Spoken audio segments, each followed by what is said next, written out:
Hey guys, welcome back to ArtosisCasts. Today we have Snow going up against Soma. I tell you, if I see a game between two like undisputed top 5 guys, that's just like top 5 of their race, of course. That's just like something you got. What are you? What? What? Okay, I thought this was a troll for a moment. He must have just gotten distracted there for a moment. That's crazy, though. He missed out on like 16 minerals. Or maybe just slightly less than that. Anyways, yeah, if you see a couple of like top 5 guys of their race play against each other, I mean, that's a game you just want to see, right? Snow going up against Soma. Of course, Soma, still in the military. He gets out in June, I believe. I think he's going to miss the next ASL, but there is no question that he is keeping himself in really top form. And as soon as he's ready to come back, I'm sure he will be participating and trying to be in ASL and do really well in everything. So, yeah, that's very exciting. You know, players in general are, like Zerg players, are really awaiting Soma's return. You know, Sulky's great in what he's doing. Hero's great in what he's doing. And, you know, we have some other strong Zergs, but definitely Soma is an important part of that. In fact, I think he does more teaching and stuff than Sulky does. More like optimizations and stuff, more explaining. Definitely one of the more important Zerg thought leaders. So it'll be fun to have him back. But yeah, let's see how he's going to do here against Snow. I think Snow has gotten really good at Protoss vs. Zerg at this point. Definitely some of the better games that we've seen from him. I mean, who doesn't remember Snow vs. Sulky? What was that, 2 seasons ago on Blitz Y? That crazy game where Snow wasn't mining for one of his gases for almost the entire time. Man, that was one of my favorite ASL games the last few years, and I'm sure if you guys remember that one, it's probably one of yours as well. So anyways, Snow does get to scout Soma first here, and it is a pool first, and he throws down his Forge in appreciation of that into the Nexus. Looks like he's going to have that slightly further back Forge where the gateway kind of pokes out in front of the Forge a little bit. You try to keep that Forge alive so you can get those upgrades without any sort of delay or interruption. Probe, of course, being kept alive. And yeah, I tell you, like, I think that, okay, let me make a little statement here about it, a little idea. Okay, so I'm like a little bit of a fan of chess. I love chess as a kid, and you know, I play occasionally. I'm not like a great player or anything like that, but I like to watch a little bit and watch some videos of it online and stuff. And I feel like there's definitely some similarities between chess and StarCraft. And one interesting thing that I saw / heard was that the horse, right, the knight, and the way that it moves and how that's so different is one of the reasons why chess is such a great game. Because it adds so much in how different it is, and it makes the game better, right? Like, I'm sure people who I mean, anyone who's played chess can look at that and be like, yeah, I guess it jumps over pieces and goes in like a really funny pattern, you know, and it, you know, that's definitely for lower level players. It's going to be something where you get tricked quite often. Like, oh damn, I didn't see it could move that. Oh, you know, that type of thing. But anyways, I heard that and I thought that was really interesting. And I was just thinking now, because I was going to talk about how you need to keep the probe alive to see what Zerg is making. And of course you have to do that with, you know, SCVs as well. But Zerg is kind of that in StarCraft, where Zerg plays so differently from Protoss and Terran. Protoss and Terran are very straightforward. They are not horse pieces, right? You make your workers nonstop. You add production as you can. You make out of your production nonstop. Zerg, on the other hand, making everything out of the hatcheries, out of the larvae there, it's a huge decision. Are you making, you know, drones, or are you making attacking units? And also the speed with which they can switch their tech. It's not like you need to add a bunch of Stargates to suddenly make flying units. No, you can just instantly make, you know, you have 3 hatches. Oh, there's 9 Mutalisks, right? So it plays so differently. I feel like a big part of why StarCraft is so great and so dynamic is just the Zerg race in general. You can let me know what you think about that. But I think just the fact that they play that differently is incredibly important to the game. Because if it was just another, like, I'm, you know, always making workers into always making units, it would just not be as dynamic. Anyways, let's talk about this game. It is a 3-hatch Hydra Rush here from Soma. He has the speed upgrade already, getting into that range upgrade. Snow did see it coming. This is a little bit rough because he only has 1 cannon right now. And in fact, the Hydra's going to come right up and try to bust this. Snow immediately gets up and starts to surround. He's actually a little ways off as far as the additional cannons coming out. And in fact, Soma has done such a good job of targeting down 4622. That's insane. So he killed a couple zealots out there. I'm not sure if those kills counted, but he just got several probes. So the probe count falling pretty dramatically here. You know, this is pretty painful for Snow. Throws down another photon cannon, a couple more coming up. There was a supply block for Soma, which is incredibly important. If there hadn't been, I feel like this game would have been over already. So very good on Snow to get an Overlord pick during that time. It looks like he's going to have literally just enough. Once again, he needs to move these units forward. What is going on, man? Get those up there. But yeah, he has this Corsair trying to supply block once again. You can see Soma being pretty careful right now. He's in hold position. And he is trying to knock out that forge, but I don't think he's going to quite get it because these other cannons are finishing up. Snow has been on the edge of death for quite some time now. The Corsairs continue to move in and try to pick off some Overlords. Very, very damaged Hydras right now. And he is going to come out and try to punish some of these. So he gets rid of one, and that screws up the shooting. That lets his +1 get a little bit closer to finish. Now he's going to dive on it. And he actually does force a cancel. Okay, so he spent several Hydras on that. Pretty much every pro would agree that is the correct move. You know, the pros really talk about how important it is to get that +1 canceled. There's actually a great Jin video about the crazy True vs. Best match that we had. I believe it was True vs. Best on Eclipse from ASL in the round of 24. And the pros really go hard about how True didn't do that move we just saw from Soma, where you sacrifice some of your Hydras to finish off the Forge and not allow +1 to finish. Or maybe it was the other way around. Anyways, I would suggest checking that video out. It really kind of shows you the mindset of pros and how important something like that is. That's Jin 5000 on YouTube. I think if you like ArtosisCasts, you like the pro scene, like he does so many great translations of really fun things that happen in the pro scene, like reactions to the way pros are playing and things like that. I think it's a great complimentary channel. Like if you're watching ArtosisCasts, the next channel I would follow is Jin's. So again, Jin 5000. You probably already know him, but anyways, I just want to give a shout out there because those videos are so fantastic. Okay, so we have Overlord speed on the way, Lurker upgrade on the way. He's got a very healthy amount of hatcheries going up to 6. +1 range attack is coming up. Just a small group of Hydras here kind of watching. I'm sure these will run away as Snow begins to move out. Snow did go double Forge in the main base to make up for that +1 going away. Obviously, it's going to take a while for those to kick in, but he'll have 2-2, or 1-1 rather, right around the same time he would have had 1-1.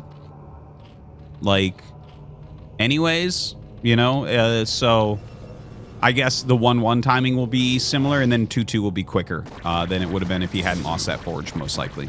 So, Snow moving out, and he is trying to hit these Hydras. You can see some really good micro from Soma as he pulls them into different directions. It feels like he's using the Hydras like Zerglings. You know, splitting them off to go scout and stuff. Like, you don't see that with Hydras all that often. Generally, that is more of a Zergling-oriented move. Now, a lot of Hydras coming out here for Soma to the center to kind of zone out these Zealots in the Dragoon. Snow just going to run away from that. It's funny how fast Dragoons really are. Pretty much keeping up with the speed Zealots, just slightly slower there. Now, these units kind of trapped on the other side of the map, but Snow wants them over here. He doesn't want them, like, bottled up over here right now. That would actually, you know, not give him any counterattack potential. Now, Soma is going specifically for, it looks like, a Lurker contained on the high ground. You know, this is a very powerful move. I've seen it a lot on Deja Vu. anytime you're on the high ground, like breaking through a lurker containment on high ground or a lurker defense on high ground is incredibly difficult to do for Protoss. And in fact, you can see that right now, Snow is taking this really seriously. He's going up to 9 gateways, which is really like the maximum amount. That's like, I'm not even thinking about expanding. I just need to break through this containment. So that is what he's going for. He runs some zealots out. There, you know, are a couple lurkers over here. And in fact, you'll be able to see that a DT is coming out as well. The rest of his units being chased by the Hydras. This is kind of interesting because it feels like he's over chasing with the amount of Hydras up here against those zealots.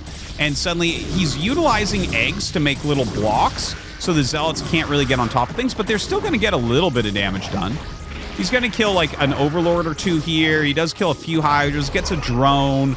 Not huge. But yeah, this did feel like maybe Soma sent a few too many Hydras up after that army. And now Snow coming in. Beautiful micro there from Soma, turning those hurt Hydras into lurker eggs.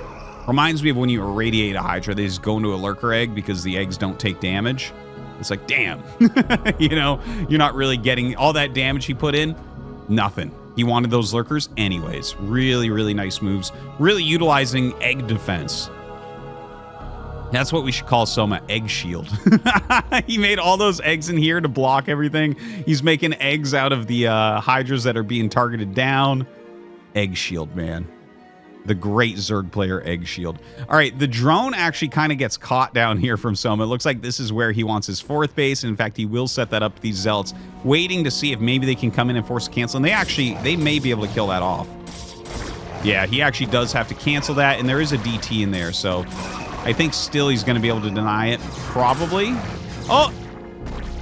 He gets it. He gets it. Kind of a big moment right there. Okay.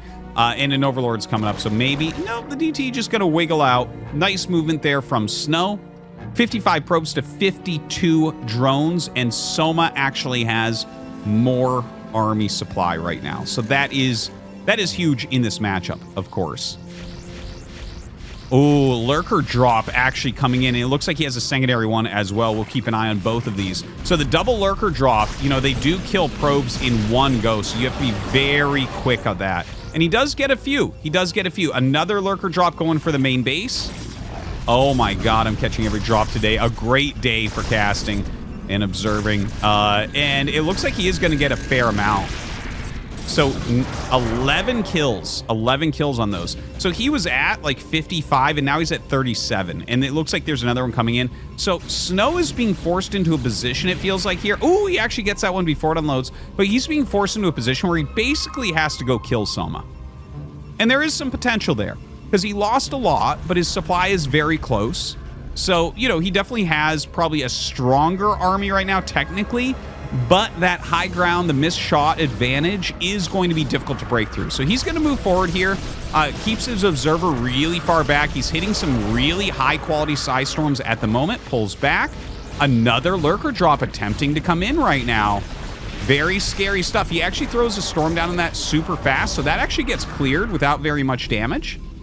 Very nice drop defense from Snow while he tries to break through what Soma has going on here. Single DT trying to guard a third Nexus. Wow.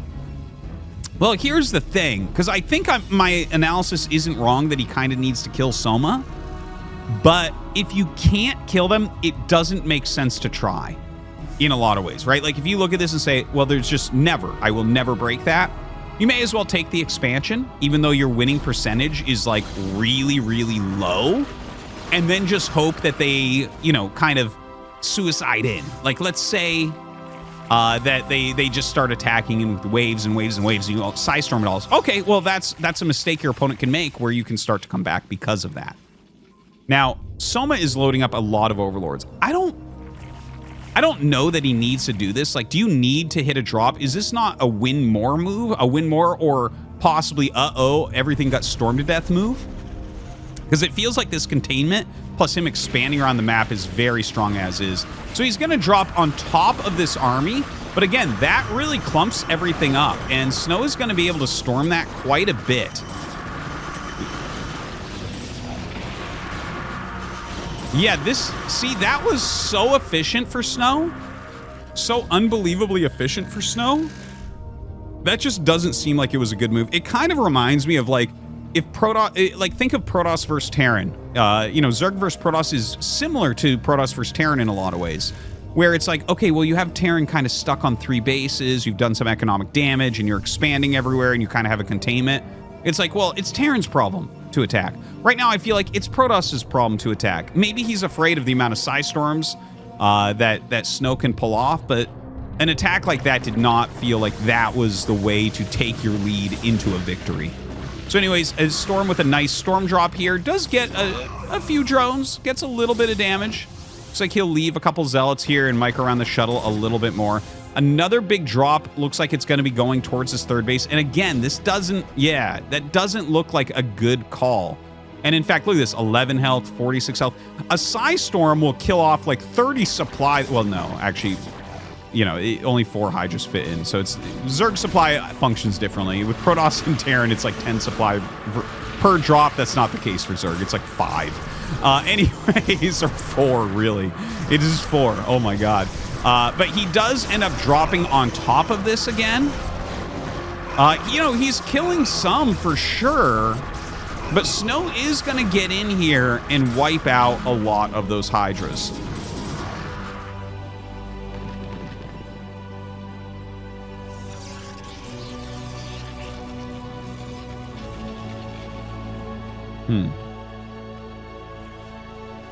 Like, Snow is, like, he's getting higher on supply, but it looks like a pretty bad position still. I like that he's taken enough workers off of those mineral patches that he's actually still mining from 3 bases. So his actual income right now is very strong to support those 9 gates. There is another drop coming in, another drop coming in. Uh-oh. Uh-oh, he doesn't see this one. Oh, man. Oh, man. That is some serious damage. Back down to 35 probes. In the meantime, oh, there is a DT over here. And actually, he could kill that Hydralisk with it pretty quickly. It is damaged a bit, but I'm pretty sure it runs up and kills that Hydra with no micro. Very, very fast. You know, he's got 2-3 upgrades. Okay, that's great. Soma still kind of has this containment up. You know, losing probes at this point isn't as painful as it was before because he just doesn't have as many patches that he's going to be mining from. He's kind of like giving up the main patches. Looks like another Lurker drop and another Lurker drop are coming up right now. Now, okay, here comes a little attack from Soma in, trying to get a good spread here, and he's timing this out so that his drops can hit at the same time. So that's kind of the main thing going on. And actually, this one doesn't go off. And this one does, but it gets cleared pretty well. So that was, again, kind of an inefficient attack from Soma. Maybe if this drop had gotten off, that would have ended up being a bit better, but it doesn't feel like that particular move. Like, I like the idea. Attacking and double dropping. 3 prongs seems to be the strongest thing that really can get done in StarCraft 1. You know, sometimes you can get a little bit more than that in StarCraft 2 because of the way things are set up.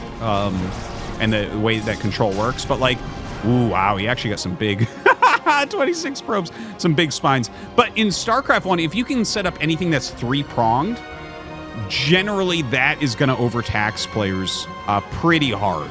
Like if you're hitting 3 locations at once, it's like, well, damn, 2 is much, much, much more manageable. The 3rd one, if you set those up correctly, feels to me like that's kind of where the real power points are. Like the best moves are 3-pronged attacks. Anyways, some Zealots hitting into this natural. Yeah, it doesn't look like they'll really get anything done. Soma's getting another base set up over here. And he is trying to break into the high ground. It's actually kind of working. There's not many Lurkers left over here. And this army is really, really high quality. Again, I kind of feel like Soma was just a little bit too wasteful. He had already done a lot of economic damage. It doesn't make sense to just keep going, especially as the mineral patches run out. It's like, at some point, you just want to have more army to kill their army as opposed to keep dealing damage. Now, this might still just all work out for him completely fine, but this is suddenly looking like a much more volatile, much more dangerous position for Soma.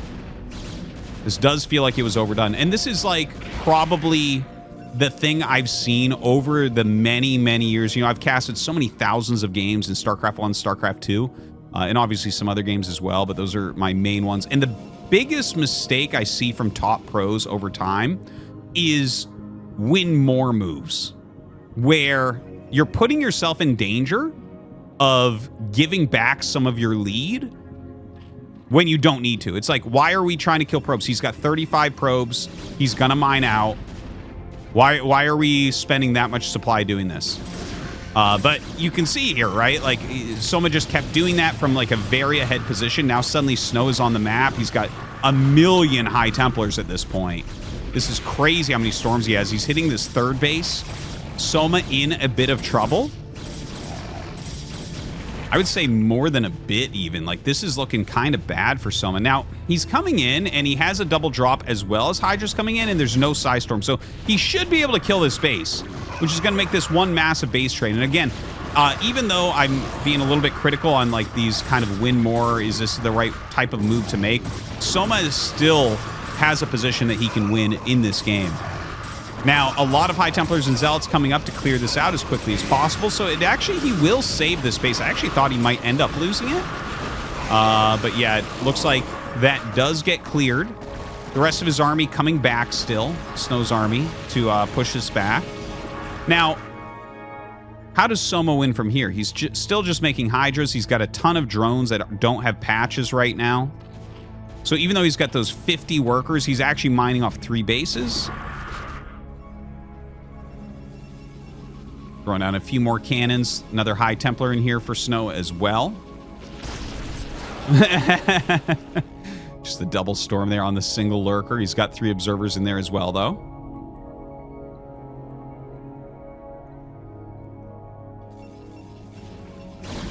All right, now Soma trying to hit. We got to zoom way out for this one. Trying to hit all over the army, but Snow pulls back this part against the stronger part, and he's going to regroup in the center. I think that's a great move from him. Throwing down some storms. Looks like it might have been a double storm there by accident. Maybe overstorming some of this, in fact. Kills one of his own observers. But yeah, clearing out a lot of this area. Now, this is a tiny zone of defense. And in fact, Soma will say GG. I definitely think this is a case of Soma trying too hard to finish a game that would have been finished better by reinforcing this area. Okay? Like, if you just super reinforce this area instead of just continually dropping gigantic armies and pushing down and trying to get Lurker drops against someone you already killed a ton of probes on. I think this would have been a very difficult... Ooh, it was going to expand. I've never seen this in PvZ on this map yet. But yeah, I think that was overkill on Soma's part. He got himself into a winning position and tried too hard to finish. And it's not always about winning. It's like, when you get ahead, get more ahead, and it's not necessarily through more damage. A lot of times it's just through making your opponent have something he can't kill. All right, anyways, let me know what you think. Thank you for watching. See you next time.